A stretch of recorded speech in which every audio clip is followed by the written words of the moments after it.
भगवान श्री कृष्ण को भगवान विष्णु का अवतार कहा जाता है। आज भी हिंदू धर्म में सब लोग भगवान श्री कृष्ण को उतना ही प्रेम करते हैं जितना कि पहले करते थे।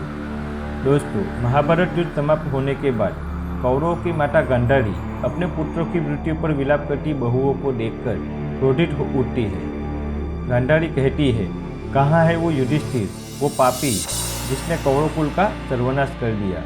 युधिष्ठिर माता गांधारी के सामने अपने आप को दोषी ठहराते हैं। युधिष्ठिर कहते हैं, आपका अपराधी आपके सामने खड़ा है माताश्री।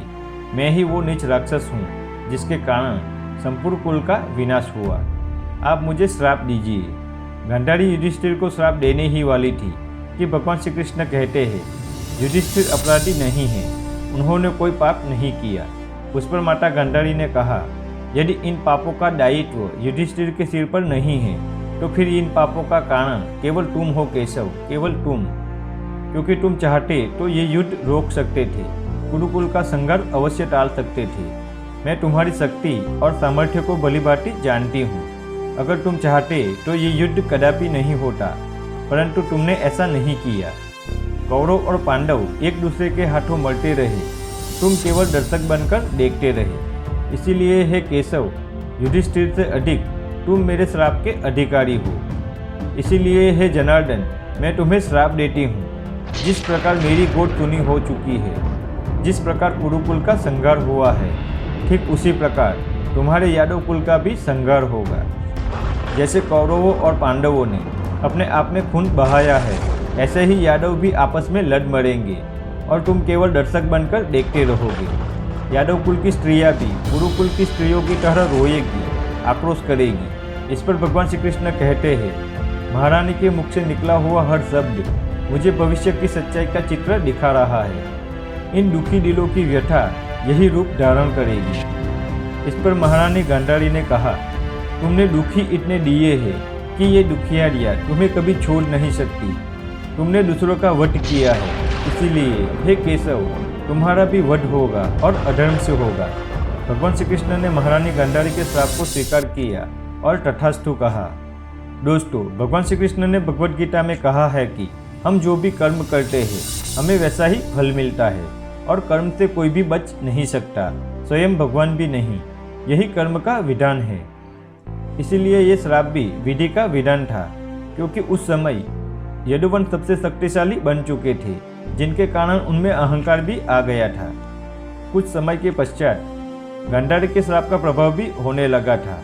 श्राप के प्रभाव से अहंकार में वशीभूत यदुवंशी एक दूसरे को मारने लगे। देखते ही देखते यदुवंश का नाश हो गया। यदुवंश के नाश के बाद भगवान श्री कृष्ण के ज्येष्ठ भाई बलराम समुद्र तट पर बैठ गए, फिर एकाग्रचित होकर परमात्मा में लीन हो गए। इसी प्रकार शेषनाग के अवतार बलराम जी ने अपनी देह त्यागी और स्वधाम लौट गए।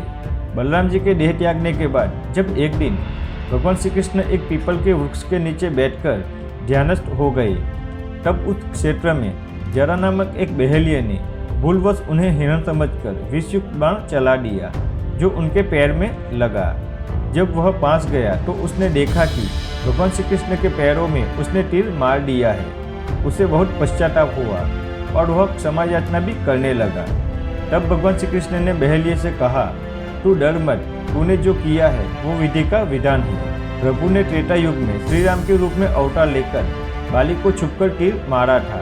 श्री कृष्ण अवतार के समय भगवान श्री कृष्ण ने उसी बाली को जरा नामक बहेलिया बनाया और अपने लिए वैसी ही मृत्यु चुनी जैसी बाली को दी थी। ऐसे ही भगवान श्री कृष्ण द्वापर युग की लीला को समाप्त कर अपने स्वधाम वैकुंठ लोक चले गए। इसके बाद श्री कृष्ण के निवास स्थान को छोड़कर शेष द्वारिका समुद्र में डूब गई। श्री कृष्ण के स्वधाम लौटने की सूचना पाकर सभी पांडवों ने भी हिमालय की ओर यात्रा आरंभ कर दी। इसी यात्रा में एक एक कर पांडव भी अपने शरीर का त्याग करते गए। दोस्तों, इसी तरह द्वापर युग का अंत हुआ और शुरुआत हुई सबसे विनाशक युग कलयुग की।